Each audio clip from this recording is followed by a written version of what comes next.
Okay, तो last class में हमने रिवर बोट प्रॉब्लम स्टार्ट की थी, है ना। River boat same same type की क्वेश्चन आते हैं, इसमें भी 3 वेक्टर्स को सोल्व करना होता है ना। एक क्वेश्चन और करते हैं इस पर। फॉर एग्जांपल, जैसे मान लो ये रिवर है, ठीक है। यहां से बोट को शुरू होना है और यहां पहुंचना है, इस जगह पर। इस जगह पर पहुंचना है। यहां से ये 400 मीटर है, जो ड्रिफ्ट है 400 मीटर है, एंड दिस इज डेस्टिनेशन। ये डेस्टिनेशन है। विड्थ है 300 मीटर। रिवर की विड्थ कितनी गिवन है? 300 मीटर, है ना। और क्या क्या गिवन है? वेलोसिटी ऑफ रिवर है 70 मीटर पर सेकंड इस डायरेक्शन में, ठीक है। इंजन स्पीड है 30√2 मीटर पर सेकंड। इंजन की स्पीड गिवन है, बोट के इंजन की स्पीड गिवन है, कितनी है? 30√2 मीटर पर सेकंड, ठीक है। हमसे पूछा है velocity of boat with respect to ground. क्या पूछा है? Velocity of boat with respect to ground पूछा है। और ये कितने टाइम में अपने डेस्टिनेशन पर पहुंच जाएगी, ये पूछा है। समझ में आया? यस क्वेश्चन समझ में आया? सो ये क्या चीज है? वेलोसिटी ऑफ इंजन क्या होता है? मैंने आपको बताया था। ये क्या होता है? Velocity of boat with respect to river. Velocity of boat with respect to river है, तो हमें इसका मैग्नीट्यूड गिवन है। हमें रिवर का मैग्नीट्यूड गिवन है और वीबी का पूछा है, मतलब 2 मैग्नीट्यूड गिवन है। समझ में आया? और डायरेक्शन भी 2 गिवन है। किस किस की? एक तो रिवर की इस तरफ, और एक वीबी की डायरेक्शन गिवन है। बताओ वीबी की डायरेक्शन कौन सी होगी? ये वाली होगी, ये ना वीबी की डायरेक्शन। समझ में आया? Yes sir. ग्राउंड से Yes. देखने पर बोट इधर जाते हुए दिखेगी ना, डेस्टिनेशन की तरफ। आया समझ में? तो ट्राई करो इसको कि मैं बताऊं। करोगे ट्राई? ये एंगल निकाल सकते हो तुम। ये एंगल कितना आएगा? बीबी का वर्टिकल के साथ एंगल कितना आएगा?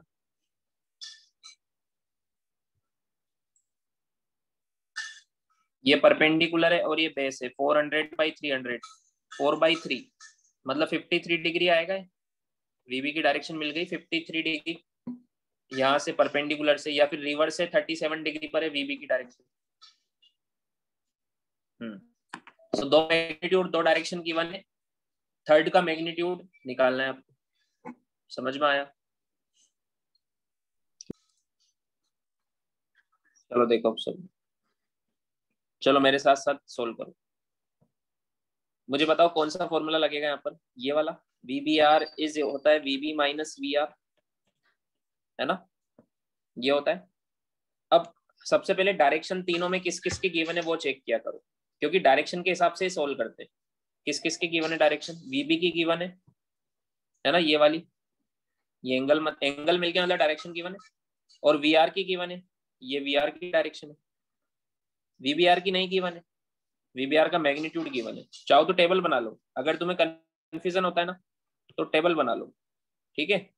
यहाँ पे क्या लिखोगे? VB, यहाँ पे लिखोगे VR, और यहाँ पर लिखोगे VBR। समझ में आया? बोलो VB कितना Yes, sir. है? VB नहीं पता, है ना। ये मैग्नीट्यूड और ये डायरेक्शन। तो VB का मैग्नीट्यूड नहीं पता, मान लो X है। डायरेक्शन गिवन है, ये 53 डिग्री लिख रहा हूँ, बस शॉर्ट में लिख रहा हूँ 53 डिग्री। मुझे पता है किसके साथ है। समझ में आया? VR कितना है? 70, और डायरेक्शन है ईस्ट में। और VBR का मैग्नीट्यूड है 30√2 और डायरेक्शन नहीं पता। तो डायरेक्शन किस किस की पता है आपको? VB की और VR की डायरेक्शन पता है, तो इनको इधर ही रखना पड़ेगा। हमें इन दोनों को सोल्व करना पड़ेगा। समझ में आया क्या? और इनका जो रिजल्टेंट है इसका मैग्नीट्यूड आपको पता है, रिजल्टेंट का मैग्नीट्यूड पता है, समझ में आया? ये कौन सा केस है? हमने ऐसे सारे क्वेश्चन एक एक बार तो कर रखे हैं, एटलीस्ट कर रखे हैं ना ऐसे क्वेश्चन? हाँ यस सर। तो वी बी आर को क्या लिखोगे? V B plus of minus V R. अब डायग्राम बना लो, समझ में आया? वी बी किधर है? वी बी इस तरफ है, ये वी बी, ठीक है। इसका मैग्नीट्यूड मैंने एक्स माना है, और ये एंगल 53 डिग्री है इसके साथ। वी आर इस तरफ है, तो माइनस वी आर इधर होगा, होगा कि नहीं होगा? यस इसमें मुझे क्या ऐड करना है? Minus of V R add करना है ना। और इसका मैग्नीट्यूड कितना है? 70। समझ में आया? अब बोलो अगली स्टेप क्या होती थी? कंपोनेंट लेते थे हम किसके? इंक्लाइंड वाले के। याद आ रहा है ना सब कुछ? हाँ तो Yes, इसके sir. मैं कंपोनेंट लूंगा, तो एक कंपोनेंट ही आएगा और एक कंपोनेंट इधर आएगा। समझ में आया क्या? तो x cos 53 इधर वाला कितना आएगा? परपेंडिकुलर वाला cos 53 कितना होता है? 3/5, तो ये आएगा 3x/5 और ये आएगा 4x/5। समझ में आया? हाँ अब जब कंपोनेंट है तो इसको आप हटा सकते हो। समझ में आया? इसको हटा सकते हैं, ठीक है। सो इधर अब देखो, इन इसका इसका और इसका रिजल्टेंट वीबीआर आएगा। वीबीआर जनरली ये वीबी और वीआर के बीच में होगा, इसके और इसके बीच में इधर कहीं होगा। इधर भी हो सकता है, इधर भी हो सकता है, इधर भी हो सकता है। समझ में आया? बट इधर नहीं हो सकता। आया समझ में? यस इन दोनों के बीच में होगा ना इसका रिजल्टेंट, इन दोनों वेक्टर के बीच में। समझ में आया?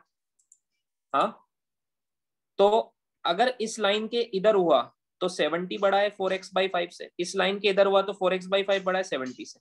समझ में आया क्या? सो मैं ये अज्यूम कर रहा हूँ कि 70 बड़ा है और वीबीआर को मैं इधर मान रहा हूँ। वीबीआर जनरली हम इधर ही मानते हैं। समझ में आया क्या? तो इनका रिजल्टेंट मैं इधर मान रहा हूँ, मतलब 70 इससे बड़ा होगा 4x/5 से। तो इसको मैं रिजोल्व करूंगा तो क्या बचेगा? इस तरफ बचेगा 70 माइनस 4x/5 और परपेंडिकुलर वाला कितना बचेगा? अरे ऐसे क्वेश्चन पहले भी कर चुके हैं हम, ऐसे क्यों देख रहे हो तुम लोग? समझ में नहीं आ रहा है क्या? 3x/5। समझ में आया? और इन दोनों का रिजल्टेंट आएगा VBR, वो आ रहा है 30√2 जो गिवन इक्वेशन में। समझ में आया? हाँ यस सर। Yes sir. हाँ अब ये दोनों मिल गए ना आपको, दोनों परपेंडिकुलर। इनका रिजल्टेंट इनका हाइपोटेनियस बनेगा इस ट्राइंगल का। तो क्या लिखोगे? 30√2 का square is equal to 70 minus 4x/5 का होल स्क्वायर प्लस 3x/5 का होल स्क्वायर। समझ में आया? यस हाँ यस सर। तो ये तभी होगा जब ये भी 30 होगा और ये भी 30 होगा। 30 का स्क्वायर प्लस 30 का स्क्वायर। समझ में आया? वो 30√2 का होल स्क्वायर होगा। आया क्या समझ में? Yes sir. Yes sir. हाँ? या फिर तुम अगर इधर अंडर रूट लो तो ये बन जाएगा। समझ में आया? तो ये 30 होगा, ये 30 होगा तो 30√2 आएगा ना इसका अंडर रूट। समझ में आया? ऐसे सोचना पड़ता है। हाँ तो ये Yes. 30 कब होगा? 3x/5 equal to 30। तो x कितना होगा? 60। x की वैल्यू आ गई 60। समझ में आया? आया समझ में? नहीं लेकिन 30, रुको रुको रुको, ऐसे सोल्व नहीं करेंगे इसको। हमें डायरेक्शन नहीं पता ना कि एकदम बीच में। अगर ये बीच में होता तो दोनों कंपोनेंट इक्वल होते। समझ में आया क्या? तो इसको आपको सोल्व ही करना पड़ेगा पूरा। इसको स्क्वायर ओपन करके ऐसे सोल्व करके एक्स का आंसर आएगा। समझ में आया क्या? Yes sir. यस आया समझ में? लिख लो इसको। और एक्स आ गया तो टाइम आ जाएगा। चेक करो x की वैल्यू 50 आ रही है क्या? x की वैल्यू 50 आ रही है क्या? देखो इधर ये 10 टाइम्स तो 40, ये 40 बन जाएगा, 70 माइनस 40 30 का स्क्वायर प्लस x की वैल्यू 5 से ये 10 टाइम्स तो ये भी 30 का स्क्वायर। हाँ x की वैल्यू 50 आएगी, x की वैल्यू 50 आएगी। ठीक है,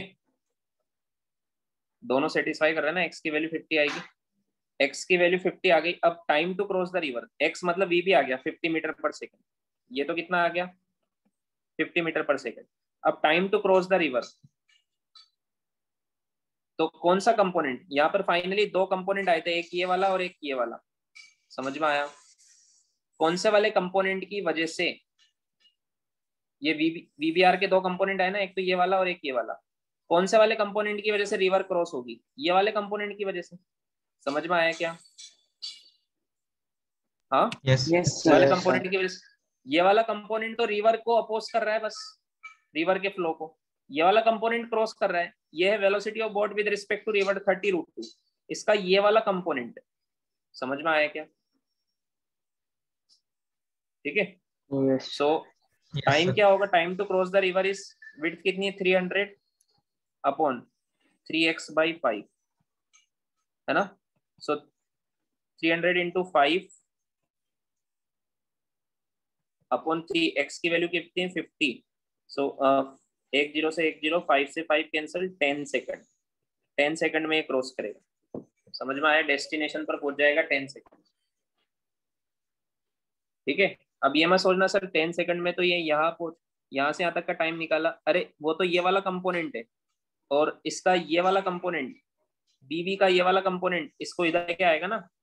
समझ में आया? Yes sir. Yes sir. Confusion तो नहीं हो रहा है वीबी और वीबीआर में? हमने वीबी नो और सर। वीआर की हेल्प से वीबीआर की डायरेक्शन निकाली, वो ये आई है। वीबीआर अपोजिट ही तो होगा हमेशा, रिवर इधर जा रही तो इधर ही तो ट्राई करेगा, तब जाके वो इधर कहीं पहुंचेगा। समझ में आया? अगर मान लो इधर जाता तो फिर और आगे जाता हो, क्योंकि वीआर बहुत ज्यादा है, वीआर 70 है, वेलोसिटी ऑफ रिवर इस केस में ज्यादा है। समझ में आया?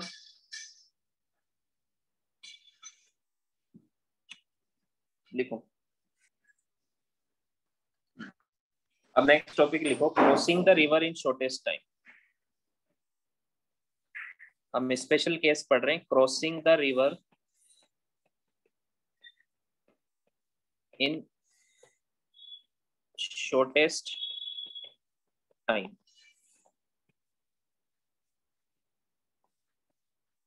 रिवर को कम से कम टाइम में क्रॉस करना है। ये रिवर है जो मान लो इस तरफ फ्लो हो रही है, ठीक है? इस रिवर को कम से कम टाइम में क्रॉस करना है ना? तो मान लो बोट रिवर के अपोजिट इस डायरेक्शन में थीटा एंगल पर वीबीआर की स्पीड से चल रही है। समझ में आया? कितनी स्पीड से चल रही है वीबीआर? तो हमने इसके वीबीआर के कंपोनेंट निकाले थे। एक कंपोनेंट इधर आया था वीबीआर कोस थीटा, और एक ये आया था वीबीआर साइन थीटा। याद है? पूरी थ्योरी समझाई थी ना मैंने यस यहाँ सर। पर। कहाँ गया ये वीबीआर कोस थीटा आया था, वीबीआर साइन थीटा आया था, और ये वीआर, तो वीबी होता है वीबीआर प्लस वीआर। तो वीबी के दो कंपोनेंट आए थे, VR minus VBR sine theta और वीबीआर कोस थीटा। समझ में आया? तो time to cross the river का फॉर्मूला आया था T is equal to D upon VBR cos theta. याद है? कौन से कंपोनेंट रिस्पॉन्सिबल है? रिवर, मान लो इसकी विड्थ है डी, तो रिवर को क्रॉस करने के लिए कौन सा कंपोनेंट रिस्पॉन्सिबल है बोट का? ये वाला या फिर ये वाला? ये वाला। समझ में आया? VBR cos theta. यस तो सर। टाइम का फॉर्मूला क्या आया था? D upon VBR cos theta, है ना? अब अगर आपको टाइम को मिनिमम करना है तो डी तो, रिवर की विड्थ तो फिक्स है, वो तो चेंज नहीं हो सकती। समझ में आया? वीबीआर भी फिक्स होता है, बोट अपनी मैक्सिमम स्पीड से चल सकती है, इंजन की जो स्पीड होती है उससे ज्यादा तो चल नहीं सकती। वीबीआर भी कांस्टेंट है, ओनली ये थीटा चेंज करोगे ये एंगल तो टाइम चेंज होगा। समझ में आया? आया समझ में?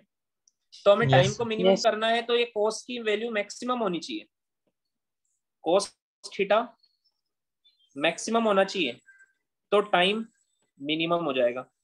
समझ में आया क्या? हाँ, तो कितने एंगल पर कोस थीटा मैक्सिमम होता है? कोस थीटा की मैक्सिमम वैल्यू कितनी होती है? 1। कितने एंगल पर होता है? थीटा इक्वल टू 0 डिग्री पर कोस थीटा 1 होता है, ये मैक्सिमम वैल्यू कोस की, तो टाइम मिनिमम हो जाएगा। क्या हो जाएगा? D by V B R, ये मिनिमम टाइम। समझ में आया? और ऐसा कब होगा, कब किस डायरेक्शन में बोट जाएगी कि मिनिमम टाइम में पहुंच जाए? Theta 0 degree. थीटा 0 डिग्री का मतलब क्या है? थीटा किसके साथ एंगल था? ये रिवर फ्लो हो रही है ना, तो बोट को ऐसे जाना है perpendicular to river flow VBR की स्पीड से। ये रिवर ऐसे फ्लो हो रही है ना वी आर, तो इसके साथ ये एंगल 0 हो गया ना थीटा। जब ये थीटा एंगल 0 होगा तब टाइम मिनिमम होगा। समझ में आया? सो this is the condition for minimum time. Minimum time में जाना है तो आपको कैसे जाना होगा? कैसे जाना होगा? Perpendicular to river straight. Perpendicular to the river flow. तो मुझे बताओ, ये बोट ए, मान लो ये पॉइंट है बी और ये पॉइंट है सी। बताओ पॉइंट रिवर मतलब बोट रिवर के दूसरी साइड बी पर पहुंचेगी या सी पर पहुंचेगी? E. हाँ,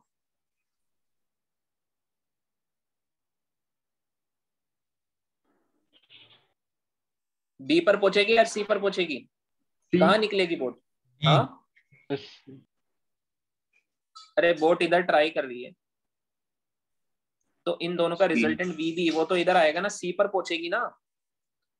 डायरेक्शन हमेशा उसको 0 डिग्री पर रखनी है बोट की। बोट की डायरेक्शन हमेशा 0 डिग्री पर रखनी, बट इसका मतलब यहाँ थोड़ा ना पहुंच जाएगी। अगर यहाँ पहुंचना होता तो इधर जाना होता एट सम एंगल थीटा। समझ में आया क्या? फिर तो टाइम बढ़ जाता। Yes sir. अगर आपको यहाँ पहुंचना है तो फिर ऐसे जाना पड़ेगा सम एंगल थीटा पर, तो फिर कोस थीटा की वैल्यू तो 1 से कम हो जाएगी, तो टाइम बढ़ जाएगा। समझ में आया? Yes sir. हाँ, यस सर। तो टाइम मिनिमम करना है आपको तो पाथ की लेंथ मिनिमम नहीं होगी, पाथ तो लंबा हो जाएगा। ये पाथ हो जाएगा। समझ में आया? ये वीबी आएगा ना, इनका रिजल्टेंट वीबी। वीबी क्या होता है? वीबी आर प्लस वी आर। समझ में आया? तो वीबी आर इधर है और वी आर इधर है, तो वीबी इधर आएगा, तो सी पर पहुंचेगी बोट, बी पर नहीं पहुंचेगी। ये ध्यान रखना, शॉर्टेस्ट टाइम और शॉर्टेस्ट पाथ अलग अलग चीज है। जब हम शॉर्टेस्ट टाइम करने के लिए चलते हैं तो पाथ शॉर्टेस्ट नहीं होता है। समझ में आया? टाइम कम से कम लगता है लेकिन पाथ लंबा हो जाएगा। आया समझ में? Yes sir. कंफ्यूजन हो रहा है क्या? अरे फॉर्मूले से सिंपल समझ में नहीं आया क्या? टाइम का फॉर्मूला है ये थीटा कौन सा एंगल होता था? बीबी का थोड़ा ना एंगल है, ये बीबीआर का एंगल है। समझ में आया क्या? ये angle of VBR with perpendicular of the river, ये थीटा 0 होना चाहिए, तो इसके 0 होने से वीबीआर इधर हो जाएगा, बट एक्चुअल तो इधर ही जाएगी ना। समझ में आया? यस। हाँ, वीबी जो इनका रिजल्टेंट होता है वो तो रिजल्टेंट अगर आपको वीबी इधर लाना है तो वीबीआर को इधर रखना पड़ेगा। आया समझ में? Yes sir. आया समझ में? अरे ये वीआर को किसने कैंसिल किया? अगर आपको इधर निकलना है, सीधे सीधे इधर निकलना है, तो वीबीआर को ऐसे रखो तो एक कंपोनेंट इधर आएगा, वो वीआर को कैंसिल कर देगा, तो रिजल्टेंट इधर आएगा ऐसे। समझ में आया? सो this is the formula for minimum time, shortest time. क्या फॉर्मूला है? D upon VBR. और किस एंगल पर जाना चाहिए, कैसे याद रखना है आपको? किस एंगल पर जाना पड़ेगा? या तो रिवर फ्लो के 90 डिग्री पर, समझ में? ऐसे बोल सकते हो perpendicular to the river flow, या फिर वो परपेंडिकुलर वाली लाइन के ऊपर, मतलब 0 डिग्री पर वहां से। समझ में आया सबको? Yes Yes, sir. sir. Yes sir. Yes. लिखो। और अगर आपको ड्रिफ्ट निकालनी है, ये x निकालना है, तो x कैसे निकालोगे इस केस में? ड्रिफ्ट कैसे निकालोगे इस केस में? ड्रिफ्ट कैसे निकालोगे? देखो, ये वाले कंपोनेंट की वजह से तो क्रॉस हो रहा है, टाइम तो आ गया, ये विड्थ है d, तो टाइम तो आ गया d अपॉन VBR। ये वाला कंपोनेंट क्रॉस करवा रहा है और ये वाला कंपोनेंट आगे लेके आ रहा है, तो x क्या आएगा? VR into t। समझ में आया? मतलब VR into d upon VBR। आया समझ में? हाँ। अरे आगे कौन लेके गई? रिवर ही तो लेके गई इसको इस तरफ। बोट का तो कोई कंपोनेंट ना आगे आ रहा है ना पीछे आ रहा है, VBR तो परपेंडिकुलर है हमेशा। जब बोट यहाँ पहुंच जाएगी तब भी VBR इधर ही रहेगा और VR इधर ही रहेगा, तो इसको इधर कौन लेके आ रहा है? VR। समझ में आया? हाँ यस सर, यस सर। तो टाइम कैसे निकलेगा? VR इंटू टी, और टी क्या आया? D अपॉन VBR, तो ये x आ जाएगा। समझ में आया? हाँ, या फिर ये जो मैंने बोला था इसको रटना नहीं है, बट इसमें भी चेक कर सकते हैं। यहाँ पर x में यहाँ थीटा की जगह 0 पुट कर दो, थीटा की जगह 0 पुट कर दोगे तो साइन 0 0 हो जाएगा, तो ये हो जाएगा VR इंटू डी अपॉन यहाँ 0 पुट कर दो, थीटा 0 है ना क्योंकि उस केस में, तो वही तो आ गया। देखो समझ में आया? हाँ यस सर। हाँ, लिखो लिखो ये case. Now one more special case. ये अभी हमने देखा crossing the river in shortest time. हमसे ये भी पूछा जाता है crossing the river along shortest path. Shortest path मतलब कौन सा पाथ शॉर्टेस्ट होगा? यहाँ पर कि बोट यहाँ से इस पाथ पर होते हुए यहाँ निकले एकदम उसके सामने। समझ में आया क्या? तो उसके लिए फिर बोट को इधर जाना पड़ेगा किसी एंगल पर, बोट की डायरेक्शन इधर रखनी पड़ेगी हमेशा किसी एंगल पर, तो टाइम बढ़ जाएगा, टाइम मिनिमम नहीं होगा तो चलेगा। हमें तो शॉर्टेस्ट पाथ के लॉन्ग जाना है, टाइम भले बढ़ जाए। समझ में आया? हाँ, दोनों भी डिफरेंस समझ में आया? शॉर्टेस्ट टाइम करोगे तो पाथ बढ़ जाएगा। ये पाथ, ये वाला पाथ ज्यादा लंबा है या फिर ये वाला पाथ ज्यादा लंबा है, तो पाथ की लेंथ बढ़ जाएगी अगर शॉर्टेस्ट टाइम करोगे, और अगर शॉर्टेस्ट पाथ पर जाना है तो टाइम बढ़ जाएगा। दोनों एक साथ नहीं हो सकता। समझ में आया क्या? अगर रिवर फ्लो हो रही है, आया समझ में? सर हाँ सर हाँ बोलो। सर टाइम कैसे बढ़ जाएगा? अभी रुको, अभी बताता हूँ, टाइम भी निकाल लेंगे। Crossing the river along shortest path, है ना? इसको बोलते हैं मिनिमम ड्रिफ्ट। ड्रिफ्ट मिनिमम होनी चाहिए। मिनिमम ड्रिफ्ट कितनी होगी? 0। ड्रिफ्ट कहाँ से मेजर करते हैं? ये इस पॉइंट से, तो मिनिमम ड्रिफ्ट 0 हो सकती है। मुझे बताओ टाइम मिनिमम कब हुआ था? आदित्य मुझे बताओ टाइम मिनिमम कब हुआ था? किस एंगल पर टाइम जाओ कि टाइम मिनिमम हो जाए? 0 डिग्री पर। 0 समझ डिग्री। में आया? यस अगर आप सर। इसके अलावा किसी और एंगल पर जाओगे तो टाइम मिनिमम से तो ज्यादा हो जाएगा। समझ में आया क्या? Yes sir, yes sir. तो अब यहाँ पर वही होगा क्योंकि हमें शॉर्टेस्ट पाथ पर जाना है। ये ए से बोट को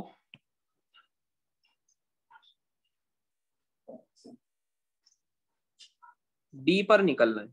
समझ में आया? तो मतलब ग्राउंड से देखने वाले को क्या लगेगा? अगर ये इसी पाथ पर जा रही है तो ये वीबी की डायरेक्शन, किसकी डायरेक्शन लगेगी? डेस्टिनेशन है ना बी पॉइंट। समझ में आया? यस और सर, इधर यस। वीआर की डायरेक्शन है रिवर की, तो वीबीआर इधर होना चाहिए। समझ में आया? Yes sir. तो वीबीआर इधर होना चाहिए क्योंकि वी भी होता है वीबीआर प्लस वीआर, इन दोनों का रिजल्टेंट। तो इन दोनों का रिजल्टेंट इसके अलोंग आना चाहिए, इस लाइन के अलोंग, तो वो इस एंगल पे डिपेंड करेगा। समझ में आया?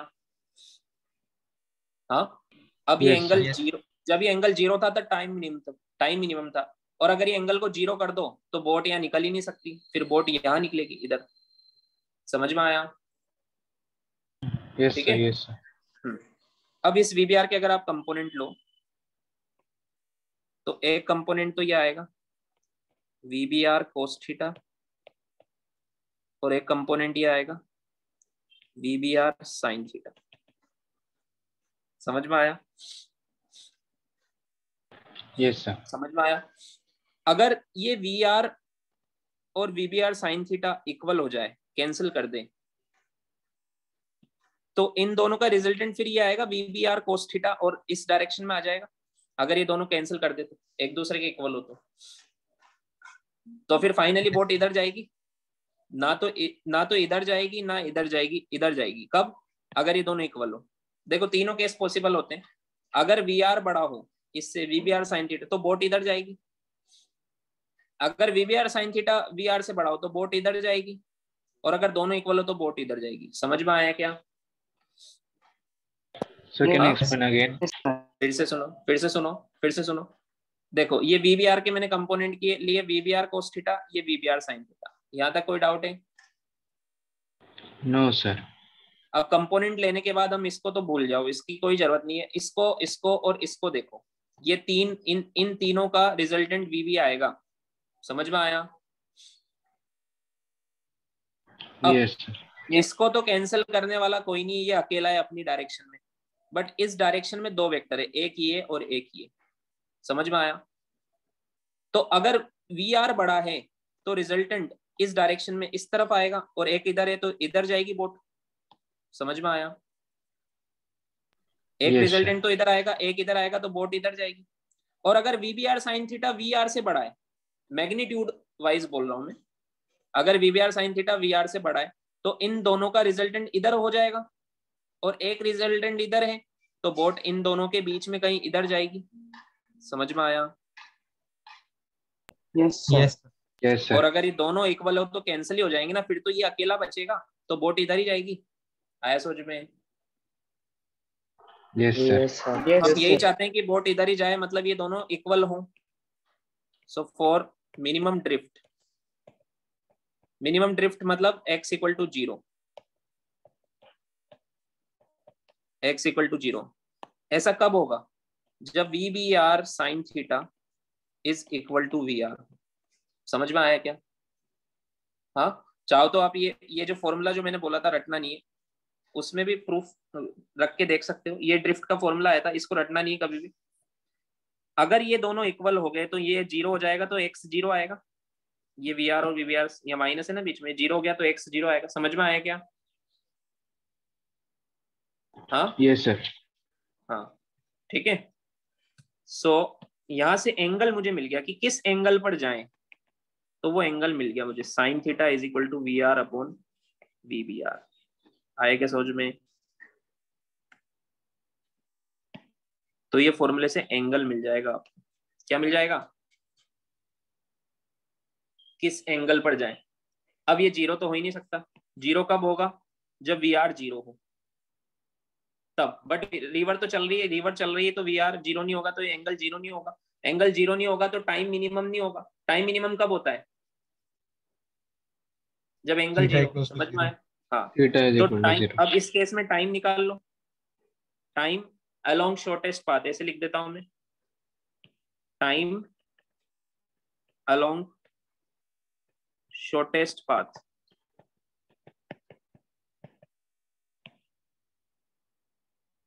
ठीक है, तो टाइम का फॉर्मूला मान लो विड्थ d है, d गिवन होगा आपको। तो कौन सा कंपोनेंट, अब तो यही है, ये तो सब कैंसिल हो गए, यही तो क्रॉस करवा रहा है VBR cos थीटा। तो d अपॉन क्या बनेगा? VBR cos theta. समझ में आया? हाँ, आया समझ में? Yes sir. वो थीटा की वैल्यू आप इस फॉर्मूले से निकाल ही लोगे, और यहाँ पुट कर दोगे तो t आ जाएगा। समझ में आया? हाँ, आया समझ में? Yes sir. या फिर एक और फॉर्मूला मैं आपको बताता हूँ। जैसे साइन थीटा आपको पता है, तो कोस थीटा होता है 1 माइनस साइन स्क्वायर थीटा, ये होता है ना? हाँ, तो 1 minus VR square Yes, sir. Upon VBR square, ये वैल्यू पुट कर दूं तो ये क्या बन जाएगा? VBR square minus VR square upon VBR square, वो अंडर रूट के बाहर आएगा तो VBR बन जाएगा। समझ में आया क्या कोस थीटा की वैल्यू? आया समझ में? Yes, sir. ये यहाँ Yes, पुट sir. करेंगे तो d अपॉन VBR, ठीक है, cos थीटा की वैल्यू पुट करता हूँ मैं, VBR square minus VR square upon VBR से VBR कैंसिल, तो टाइम का फॉर्मूला, अगर आपको फॉर्मूला डायरेक्ट याद रह जाए तो ये लगा सकते हो direct, VBR minus VR square. समझ में आया? बट मैं तो कह रहा हूँ कोई फॉर्मूला याद रखने की जरूरत नहीं है, कुछ भी याद रखने की जरूरत नहीं है, ये केस भी याद रखने की जरूरत नहीं है। समझ में आया क्या? हाँ, अगर आपको वेक्टर सोल्व करना आता है, थोड़ा बहुत कॉमन sir. सेंस लगाने की, ये बोट इधर कब जाएगी, जब ये दोनों कैंसिल हो जाएंगे, सिंपल सी बात है। समझ में आया? Yes, sir. सो जितना कम चीजें याद रख के कंसेप्ट जितना समझोगे उतना माइंड पे लोड कम आएगा। समझ में आया? फॉर्मूले के सारे चलने से कभी फॉर्मूला भूल गए तो कुछ नहीं कर पाओगे, बट कंसेप्ट समझ में आ जाता है, वो नहीं भूलते कभी। समझ में आया? कितना भी टाइम हो जाए कंसेप्ट हम लगा लेते हैं सोच के, ठीक है, बट फॉर्मूला थोड़े दिन हुए भूल जाते हैं, फिर ना तो फॉर्मूला याद आता है और कंसेप्ट पर ध्यान ही नहीं दिया तो कंसेप्ट तो कभी याद ही नहीं आएगा, अगर कंसेप्ट आपने ध्यान नहीं दिया। जो फॉर्मूले पे ध्यान देते हैं वो कंसेप्ट पर ऑब्वियस है कि वो ध्यान नहीं दे पाएंगे कंसेप्ट पर, क्योंकि उनका माइंडसेट ये रहता है फॉर्मूला लगा के सोल्व कर लेंगे क्वेश्चन। समझ में आया क्या? ठीक है। और जो इस Yes, बारे से sir. रहते हैं नहीं मैं तो फॉर्मूला मुझे देखना ही नहीं, मैं तो कंसेप्ट से ही सोल्व करूंगा, तो वो हर क्वेश्चन में प्रैक्टिस, जब तुम होमवर्क करोगे तब भी कंसेप्ट लगाओगे, नोट्स ओपन करके फॉर्मूला नहीं देखोगे। वरना बहुत सारे बच्चे क्या करेंगे, नोट्स ओपन कर लेंगे, फॉर्मूला देखेंगे और फिर वैल्यू पुट कर देंगे फॉर्मूले में, उससे आंसर भी आ जाएगा और टिक कर दोगे ये तो हो गया हमसे, मतलब हमें सब आता है। नहीं, ऐसे नहीं करना है। समझ में आया क्या?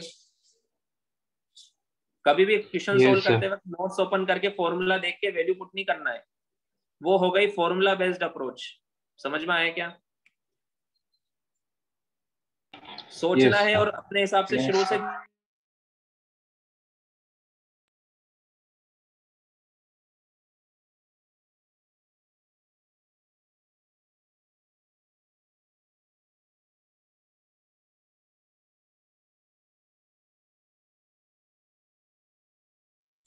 ठीक है। अब यहाँ पर एक चीज पर किसी ने हो सकता है फॉर्मूले में ध्यान दिया हो, ये टाइम जो हमने निकाला है, देखो अगर VR VBR से बड़ा हुआ, ये बड़ा हुआ तो टाइम नेगेटिव आएगा। समझ में आया क्या? ध्यान दो इधर सब, अगर VR VBR से बड़ा हुआ तो टाइम क्या आएगा, नेगेटिव। नेगेटिव टाइम तो हो ही नहीं सकता। इसका मतलब क्या है कि ये केस तभी पॉसिबल है, ये वाला केस, अगर VBR मतलब वेलोसिटी ऑफ इंजन वो वेलोसिटी ऑफ रिवर से ज्यादा हो, तभी बोट यहां से यहां निकल सकती है, वरना नहीं निकल सकती है। हमेशा कुछ ना कुछ ड्रिफ्ट आएगा। समझ में आया? समझ में? Yes, sir. Yes, sir. तो इस फॉर्मूले को देख के लिख लो इसके नीचे, VBR should be greater than VR। समझ में आया? For this case, for crossing the river along the shortest path, VBR VR से बड़ा ही होना चाहिए। समझ में आया?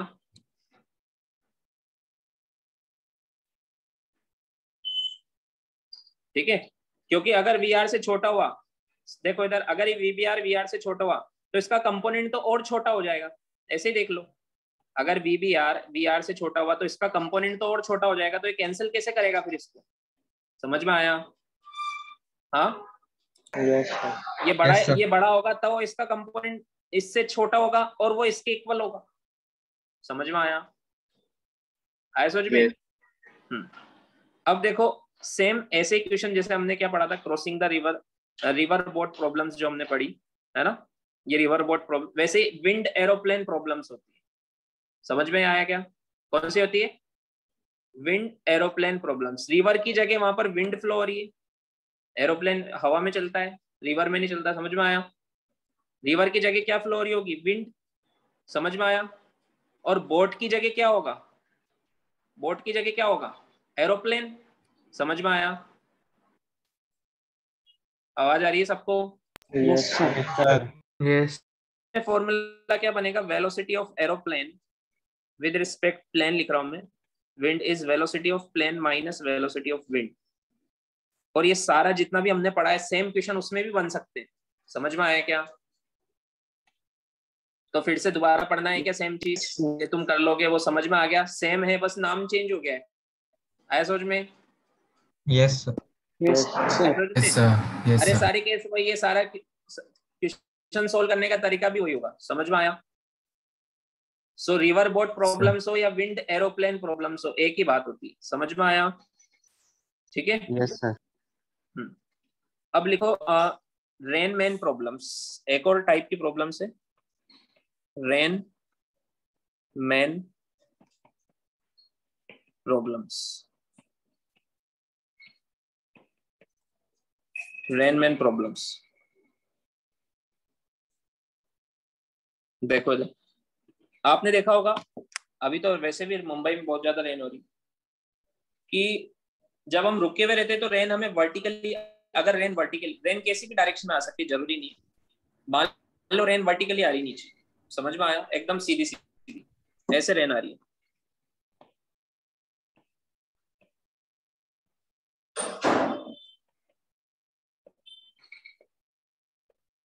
ग्राउंड के रिस्पेक्ट में ऐसे रेन आ रही है, समझ में आया? मान लो किसी वेलोसिटी से आ रही है वी, यह वेलोसिटी ऑफ रेन, ठीक है। अगर हम खड़े होते हुए देखते हैं इसको, खड़े होकर के देखते हैं तो एकदम हमें सीधी आती हुई दिखती है, समझ में आया? बट जैसे हम दौड़ने लग जाते हैं या फिर बाइक पे चलते हैं या कार पे चलते हैं तो सामने से एंगल पे आती है, देखा है आपने? Yes, देखा है sir. आपने? Yes, sir. ऐसा सच में भी होता है, ऐसा लगती नहीं, ऐसा सच में भी आती है, समझ में आया क्यों? और किस एंगल पर आती, क्वेश्चन ऐसा है किस एंगल पर आ रही है, कितनी स्पीड से आ रही है, फॉर ए मूविंग कार और फॉर ए मूविंग बाइक, समझ में आया? For a moving man, with respect to man, मतलब कितने से आ रही है, ग्राउंड के रिस्पेक्ट में दिया होगा, मैन के रिस्पेक्ट में कितने से आ रही है जो इतने स्पीड से चल रहा है, समझ में आया क्या? सो वही 3 वेक्टर से उन तीनों को सोल्व करना है, वही बात है, समझ में आया क्या? हाँ। सो अगर मान लो ये मैन चलने लग जाए,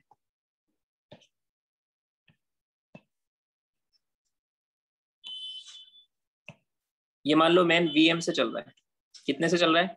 वीएम से। तो यहाँ पर भी ये फॉर्मूला लगेगा, velocity of rain is equal with respect to man होगा velocity of rain minus velocity of man, समझ में आया क्या? ये फॉर्मूला लगेगा, आया समझ में? Yes, Yes, sir. sir. Yes, sir. अब वेलोसिटी ऑफ रेन किधर है? नीचे की तरफ,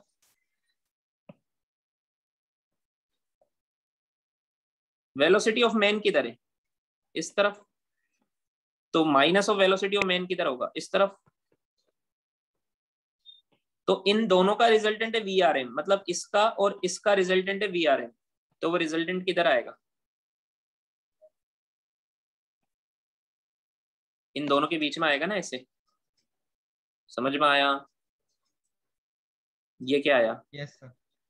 वी आर एम। और रेन भी आपको इसी डायरेक्शन में आते हुए दिखेगी, ये जो रेन है इसको, ये तो मान लो अभी यहाँ रुका हुआ है, अब मान लो अगर ये वी एम से चलने लग जाए तो रेन इसको, ये वाली इस डायरेक्शन में ऐसे आते हुए दिखेगी इसको,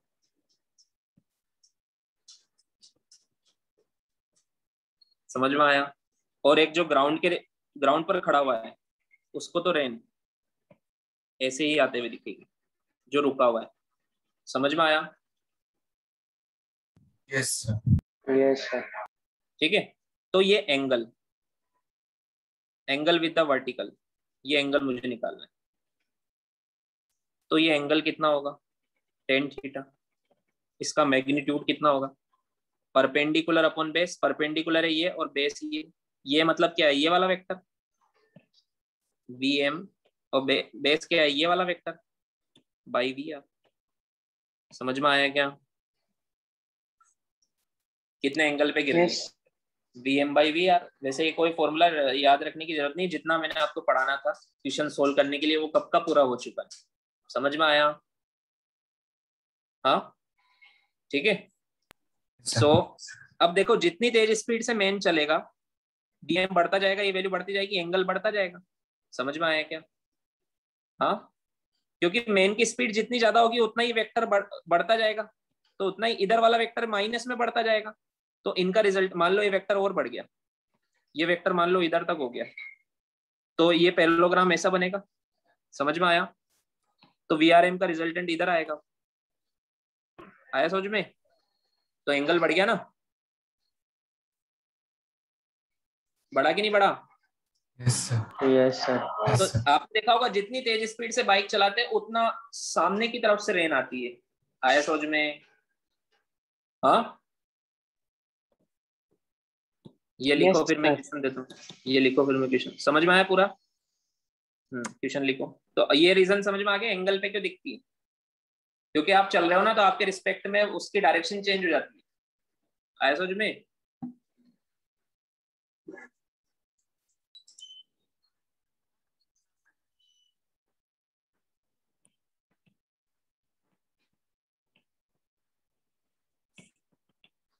हाँ सर, हो गया.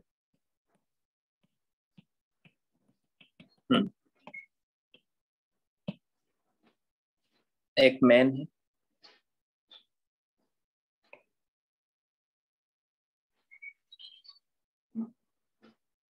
इसके पास अम्ब्रेला है, ठीक है। ये मान लो 5 मीटर पर सेकंड से चल रहा है, ठीक है, और रेन हो रही है।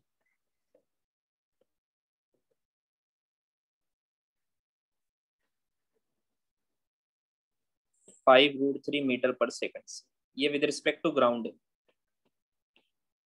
ये विद रिस्पेक्ट टू ग्राउंड है, ठीक है।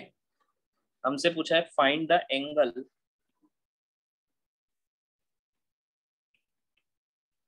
Eight which the man should hold umbrella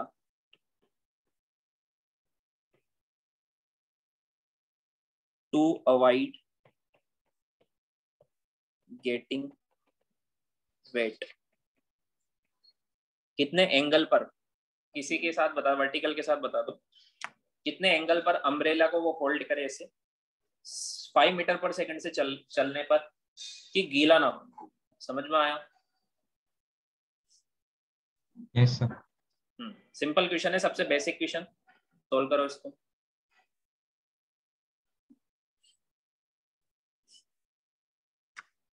देखो कोई कोई डायरेक्ट फॉर्मूला तो नहीं लगाया ना, कोई डायरेक्ट फॉर्मूला लगाना है, हमें कंसेप्ट आना चाहिए, तभी आगे थोड़ा और अच्छे क्वेश्चन हम सोल्व कर पाएंगे। देखो मेन की डायरेक्शन है इधर वीएम, है ना, वीआर इधर है, और हमें वीआरएम की डायरेक्शन बताना है। अम्ब्रेला को वीआरएम की डायरेक्शन में रखना पड़ेगा। समझ में आया? तो वीआरएम क्या होता है? VR minus VM. तो डायग्राम बनाओ इसके हिसाब से। वीआर ऐसे होगा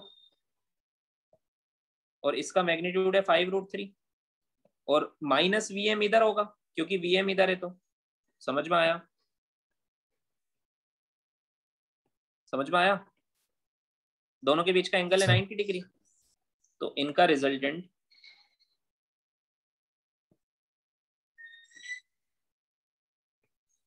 ये आएगा। तो रेन इस डायरेक्शन में आ रही है मैन के ऊपर, है ना। हमसे रेन का मैग्नीट्यूड नहीं पूछा है, वो भी निकल जाता। रेन का मैग्नीट्यूड कितना आता? वीआरएम, वीआरएम कितना आता? 5 का स्क्वायर प्लस 5√3 का स्क्वायर, कितना आता? 10 मीटर पर सेकंड। समझ में आया क्या? अरे 25 प्लस 75 100, है ना। Yes, sir. हमसे डायरेक्शन पूछिए, ये वाला एंगल निकाल लो वर्टिकल के साथ अम्ब्रेला, इसी डायरेक्शन में अम्ब्रेला रखना पड़ेगा ऐसे। समझ में आया क्या? तो टेन थीटा क्या होगा? Perpendicular upon base. समझ में आया? 5/5√3, 1/√3, तो थीटा कितना आया? 30 डिग्री। समझ में आया? Yes, sir.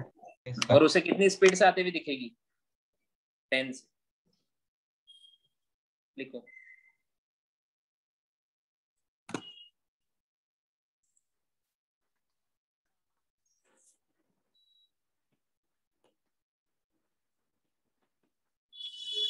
Example next. A man moving with 5 meter per second constant velocity observes rain falling vertically downward at 10 metre पर सेकंड। कितनी स्पीड से? 10 मीटर पर सेकंड से। ठीक है, find the speed and direction of rain with respect to ground. With respect to ground हमें बतानी। तो ये किसके रिस्पेक्ट में गिवन है? 10 मीटर पर सेकंड वर्टिकली डाउनवर्ड। ये मूविंग मैन ऑब्जर्व कर रहा है ना।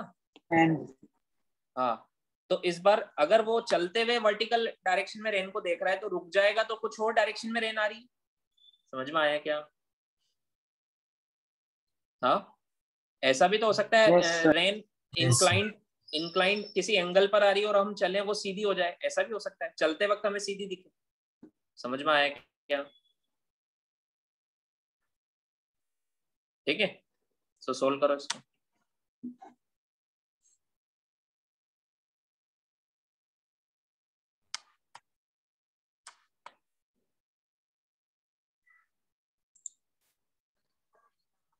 चलो देखो,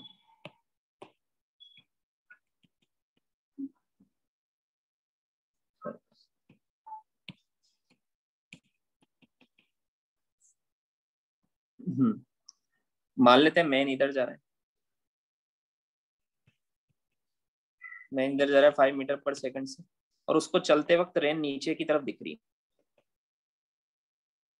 तो ये VRM हुआ, velocity of rain with respect to man है, ये ग्राउंड नहीं है। समझ में आया? कितने से दिख रही है? 10 मीटर पर सेकंड। ठीक है, ओके। नाउ हमसे पूछा है direction of rain with respect to ground and speed of rain, मतलब VR पूछा है। दो मैग्नीट्यूड गिवन है, दो डायरेक्शन गिवन है। सिंपल कैसे? फर्स्ट वाला आया समझ में? तो हमें पता है VRM होता है VR माइनस VM, है ना। हमसे VR पूछा है, तो VR क्या होगा? VRM प्लस VM, ये होगा ना। Yes sir. यस तो डायग्राम बना लो। VRM है नीचे की तरफ और VM है इस तरफ।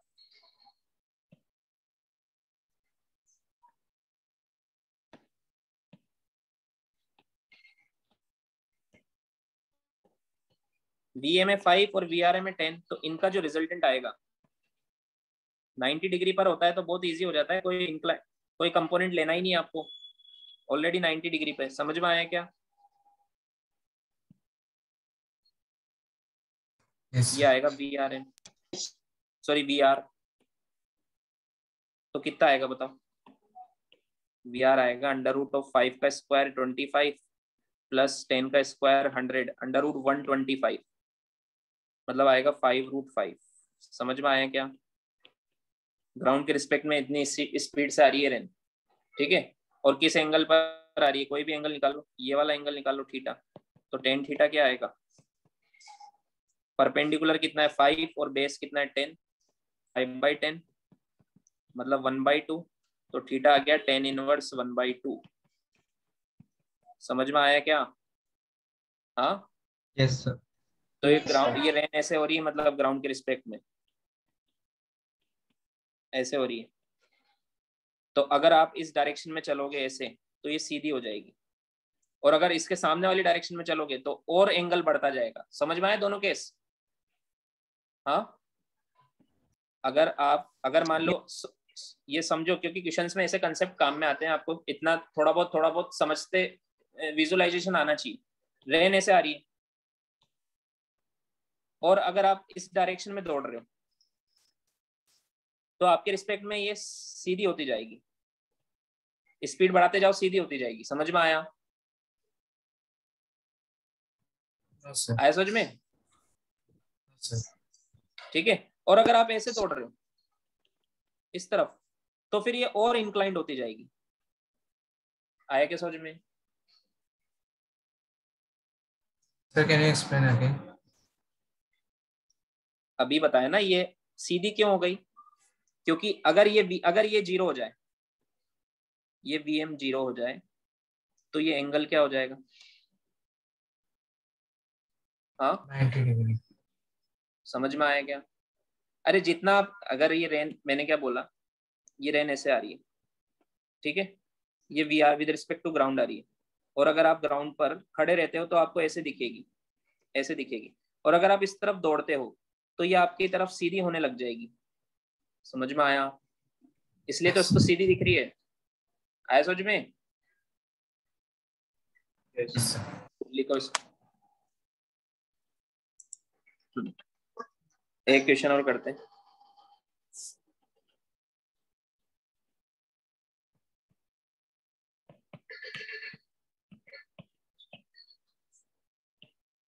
एक मैन है,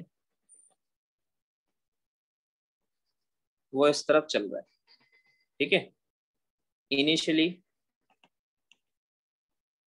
विथ 8 मीटर पर सेकंड ये मैन मूव कर रहा है।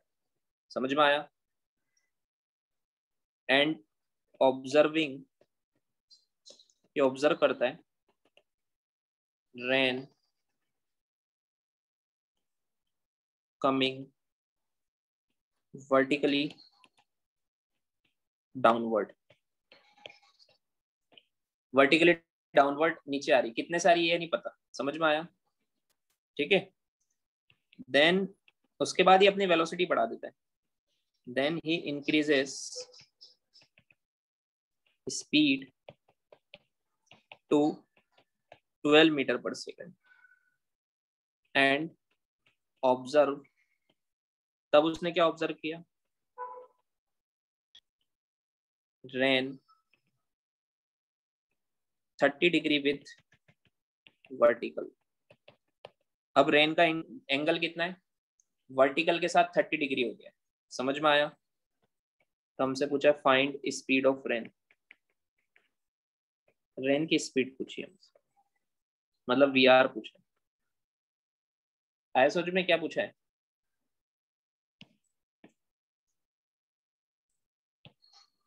अब देखो इसमें दो केसेस हैं, चाहो तो आप इसको नंबर दे देंगे, ये केस फर्स्ट, ये केस सेकंड, तो दो डायग्राम बनाएंगे और दोनों को सोल्व करेंगे। समझ में आया क्या? है ना? अच्छा क्वेश्चन है, घबराना नहीं है, बेसिक से सीखना है, बेसिक से सोल्व करोगे तो टफ क्वेश्चन भी इजीली सोल्व होगा। देखो मैन कितने से चल रहा है शुरू में? 8 मीटर पर सेकेंड, फिर बाद में कितने से हो गया? बाद में कितने से हो गया? 12। 12 से। जब 8 से चल रहा था तब उसको रेन नीचे आते हुए दिख रही थी, तो ये वीआरएम बोलेंगे हम इसको, है ना? आया समझ में? अब इसने स्पीड बढ़ाई 8 से 12 की, तो इसका एंगल 30 डिग्री हो गया रेन का विद वर्टिकल। तो मुझे बताओ वीआरएम ऐसे हो गया होगा या ऐसे हो गया होगा?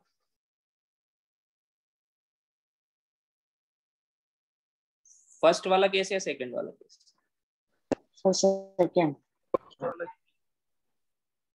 चलो अभी देखते हैं, तुम डायरेक्ट नहीं बता पाओगे अभी, बट प्रैक्टिस हो जाने के बाद में पता लगने लग जाएगा, बट प्रैक्टिस चाहिए इसके लिए। जैसे मैं, मुझे प्रैक्टिस में डायरेक्ट बोल दूंगा ये ऐसा हो गया, ऐसा हो जाएगी रेन, ये वर्टिकल के साथ 30 डिग्री, ऐसे बोलूंगा तो ये गलत है, उल्टा नहीं होगा। देखो क्यों, अभी डायग्राम बनाएंगे तो वही पता लग जाएगा, डायरेक्ट नहीं तो थोड़ा टाइम लग के पता तो लगेगा ही सही कि किधर होगी। समझ में आया? तो वीआरएम की डायरेक्शन 30 डिग्री हो गई, अब कंफ्यूजन ये है कि किस तरफ हुई होगी, वो चेक करेंगे। समझ में आया? अब दो डायग्राम बनाते हैं, फर्स्ट वाला डायग्राम बनाते हैं। सबसे पहले तो फॉर्मूला क्या होता है? V R is equal to होता है V R M plus V M, ये होता है। वी आर एम होता है V R minus V M, तो वी आर क्या होगा? वेलोसिटी ऑफ रेन होगा velocity of man plus velocity of rain with respect to man. समझ में आया? तो फर्स्ट केस में मैन इधर जा रहा है तो ये वी एम है,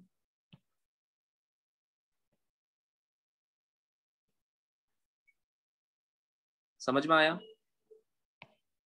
और वी आर एम नीचे की तरफ है,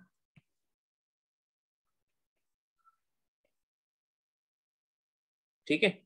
तो इसका रिजल्टेंट जो आएगा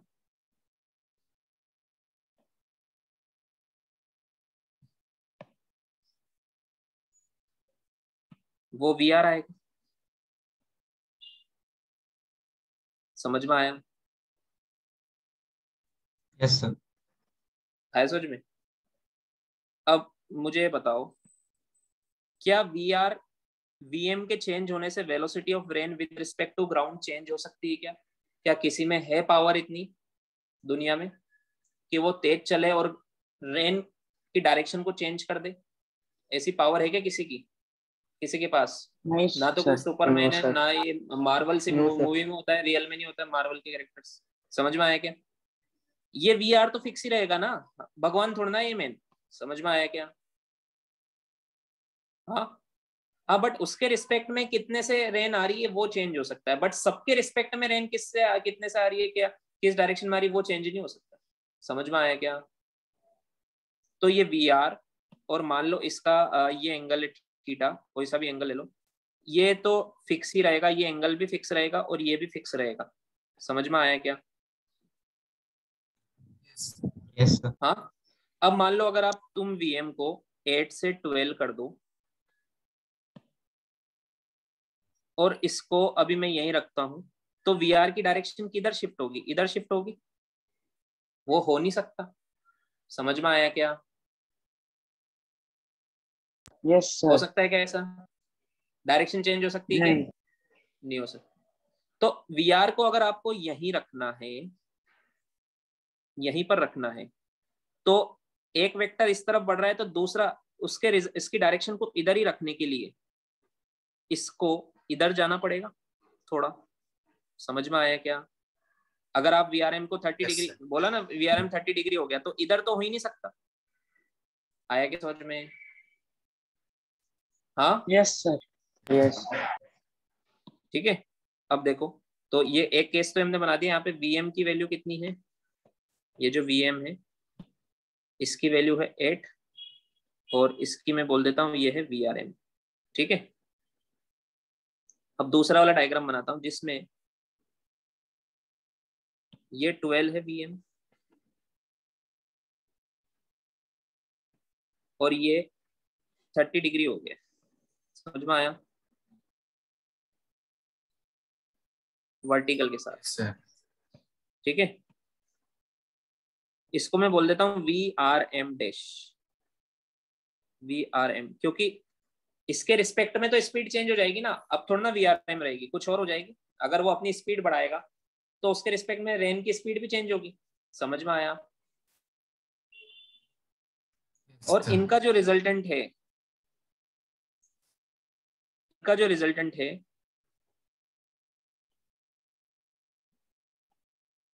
उसको आप पैरेलली उठा के यहाँ रख सकते हो क्योंकि वो चेंज नहीं होगा। समझ में आया? Yes sir. वो तो यही के ही रहेगा, वो चेंज नहीं होगा। समझ में आया? ये एंगल वर्टिकल के साथ थीटा का थीटा ही रहेगा, वो चेंज नहीं होगा। ग्राउंड के रिस्पेक्ट में वेलोसिटी की डायरेक्शन चेंज नहीं हो सकती है। समझ में आया क्या? हाँ। यस अब सर। अब इस सेकंड वाले केस में ये जब भी इंक्लाइन वेक्टर देखो, कंपोनेंट ले लो। हमेशा एक भी क्वेश्चन ऐसा हो जिसमें आपने देखा है आपने सब में ये किया है, तो यहाँ पे इसके कंपोनेंट लो सबसे पहले। इसके मैं कंपोनेंट लूं तो एक कंपोनेंट तो ये आएगा,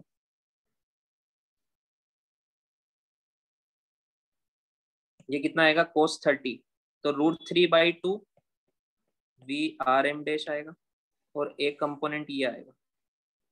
समझ में आया क्या? ये क्या आएगा? V R M dash by 2। आया समझ में?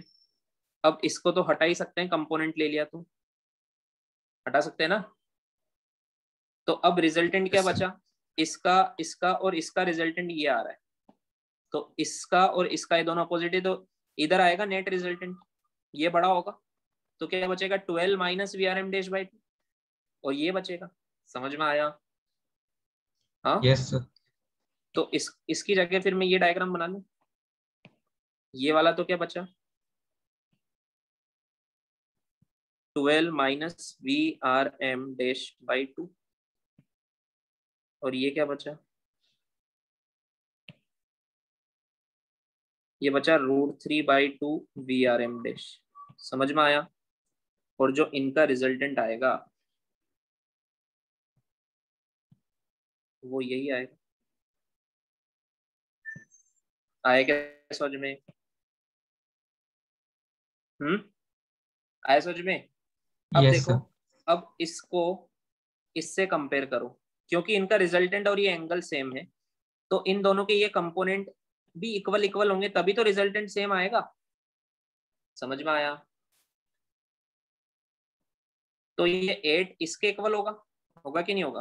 तो क्या लिखूंगा मैं, 12 minus V R M dash by 2 is equal to 8।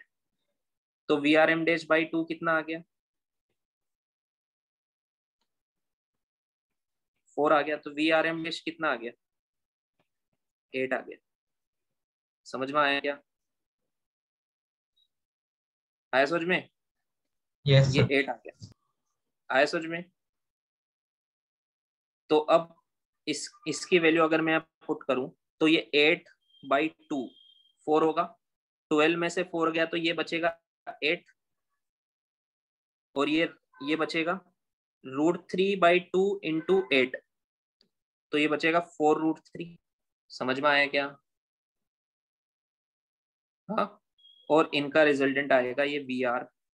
आया समझ में? अरे समझ में आ गया? तो वी आर कितना Yes, आया? sir. √8 का स्क्वायर 64 प्लस 4√3 का स्क्वायर 16 इंटू 3 48, ये आ गया v r. Velocity of rain आ गया। समझ में आया क्या? और डायरेक्शन, ये जो थीटा निकालना था मैं, ये थीटा, ये tan थीटा यहाँ लिख दूं। tan थीटा होगा परपेंडिकुलर अपॉन बेस, तो 8/4√3, 4√3, तो 2/√3, तो थीटा कितना आया? tan inverse 2/√3। समझ में आया क्या? समझ में आया question? Yes, sir. Yes, sir. Yes, तो sir. ये क्वेश्चन था जिसमें आपके बहुत सारे कंसेप्ट क्लियर हुए होंगे। ठीक है, लिखो इसको, है ना। वेलोसिटी ऑफ अप्रोच और velocity of separation in 1D हमने देखा था, याद है सबको? जैसे दो पार्टिकल एक दूसरे की, मान लो 5 से आ रहा है 10 से आ रहा है, तो वेलोसिटी अप्रोच 15 हो गई। मान लो दूर जा रहे हैं 5 और 10 से, तो वेलोसिटी ऑफ सेपरेशन 10 हो गया। बट मान लो एक ऐसे आ रहा है और एक ऐसे जा रहा है, किसी 2 डायमेंशन में जा रहे हैं, तो इनके बीच में अप्रोच कितने से हो रही है? समझ में आया? या ऐसे जा रहे हैं तो वेलोसिटी ऑफ सेपरेशन कितने से हो रहा है? समझ में आया? So that is our last topic of this chapter. ठीक है, लिखो velocity of approach separation in 2 dimension, velocity of approach or separation in 2D। जैसे एक बेसिक एग्जांपल देखते हैं। जैसे मान लो ये ए पार्टिकल रेस्ट पर है,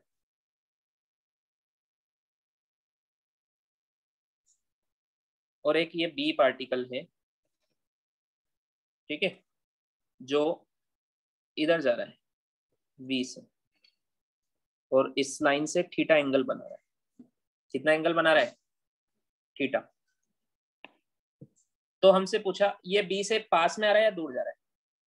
दूर जा रहा है, डिस्टेंस बढ़ती जाएगी इनके बीच की। समझ में आया क्या?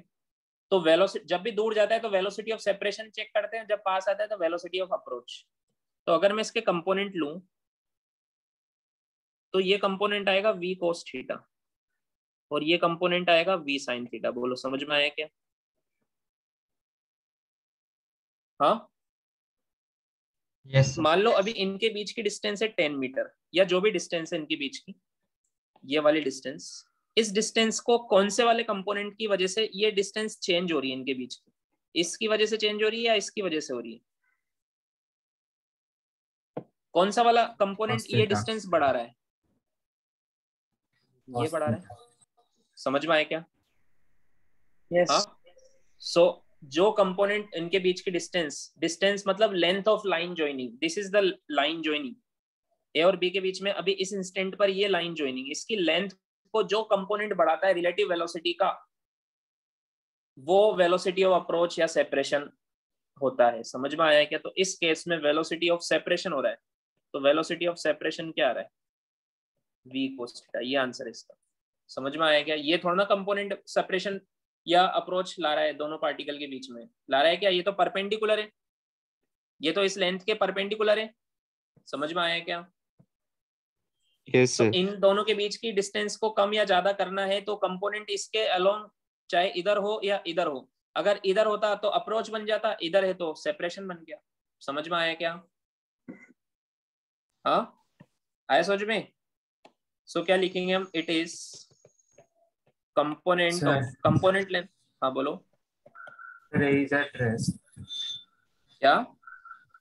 हाँ Three अभी मैं days क्वेश्चन per दूंगा day. जिसमें दोनों चल रहे होंगे। ये तो बेसिक एग्जांपल मैंने बताया था आपको कि कौन सा कंपोनेंट देखना होता है। मैं समझ में आया? It is component of relative velocity of one particle, ठीक है? ऑफ, मान लो ए भी चल रहा होता तो ए को रेस्ट पर ले आते हम, ए के रिस्पेक्ट में फिर बी की वेलोसिटी लिखते हैं। समझ में आया क्या? ठीक है, इट इज, इसलिए तो लिख रहा हूं, it is component of relative velocity of one particle with respect to another along the line joining them। समझ में आया? along the line joining them। जैसे एक क्वेश्चन करते हैं, जैसे एक पार्टिकल है, ये v1 की स्पीड से, हम टॉप से देख रहे हैं, ये प्रोजेक्टाइल नहीं है, ये प्रोजेक्टाइल नहीं है, ग्राउंड के प्लेन में चल रहा है सीधे सीधे इस डायरेक्शन में, ठीक है? ऊपर से देख रहे हैं हम इसको। समझ में आया? और एक इधर से, एक पार्टिकल इधर जा रहा है v2 की स्पीड से 8 एंगल थीटा 2। आया सोच में? यस हमसे पूछा फाइंड वेलोसिटी ऑफ अप्रोच ही हो रहा है, तो फाइंड वेलोसिटी ऑफ अप्रोच पूछा है हमसे, ठीक है? सो ये कंपोनेंट में लूंगा तो क्या आएगा? v1 cos थीटा 1, और ये कंपोनेंट में लूंगा तो क्या आएगा? v1 sin theta 1। दोनों के कंपोनेंट ले लो, एक तो ले लो along the line joining, so this is the line joining. समझ में आया? यस ये आया v2 cos थीटा 2 और ये आएगा v2 sin थीटा 2। अब मुझे बताओ सबसे पहले कैसे ढूंढते हैं, पास में जा रहे हैं या दूर जा रहे हैं? इनकी लाइन ज्वाइनिंग को देखो, ये लाइन ज्वाइनिंग है। अब इनकी वेलोसिटी को देखो, इसकी वेलोसिटी इधर है, इसकी इधर है, मतलब इनकी line joining, length of line joining कम होगी धीरे धीरे, ऐसे पास में आ रहे हैं। समझ में आया क्या? जैसे थोड़ी देर बाद ही यहाँ आ गए दोनों, तो इनके बीच की डिस्टेंस ये कम हो गई जो पहले इतनी थी।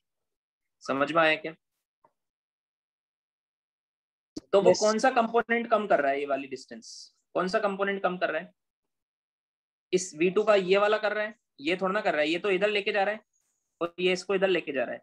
दोनों को इधर और इधर कौन लेके जा रहे हैं? ये वाले। तो ये वाले कंपोनेंट ही तो इनके बीच की डिस्टेंस को कम कर रहे हैं। समझ में आया क्या? हाँ yes sir so velocity of approach क्या हुआ? v1 cos थीटा 1 प्लस दोनों ऐड हो जाएंगे इस केस में v2 cos थीटा 2। समझ में आया? हाँ अब इसमें एक Yes, क्वेश्चन sir. और बन सकता है। मान लो इनके बीच की डिस्टेंस है d, इनिशियल डिस्टेंस d, तो अगर दोनों के ये वाले कंपोनेंट दोनों के अगर इक्वल हो, if v1 sin theta 1 is equal to v2 sin theta 2 हो, समझ में आया? तो दोनों के बीच में कोलिजन हो जाएगा, क्योंकि दोनों पास में भी आ रहे हैं और दोनों इधर भी जा रहे हैं, तो इधर तो दोनों सेम स्पीड से जा रहे हैं। समझ में आया क्या? हाँ ऐसा नहीं कि ये आगे निकल गया और ये पीछे रह गया, या ये आगे निकल गया, दोनों की ये वाले कंपोनेंट इक्वल है, तो कोलिजन हो जाएगा ना फिर तो दोनों का। जब भी उनका अप्रोच 0 हो जाएगा तो कोलिजन होगा वहां पे। समझ में आया? तो टाइम ऑफ कोलिजन कितना होगा ये निकालना है। अगर ये दोनों इक्वल है तो देन बोथ विल कोलाइड, दोनों क्या होंगे? कोलाइड होंगे। समझ में आया? तो टाइम ऑफ कोलिजन क्या होगा? Distance between them upon velocity of approach.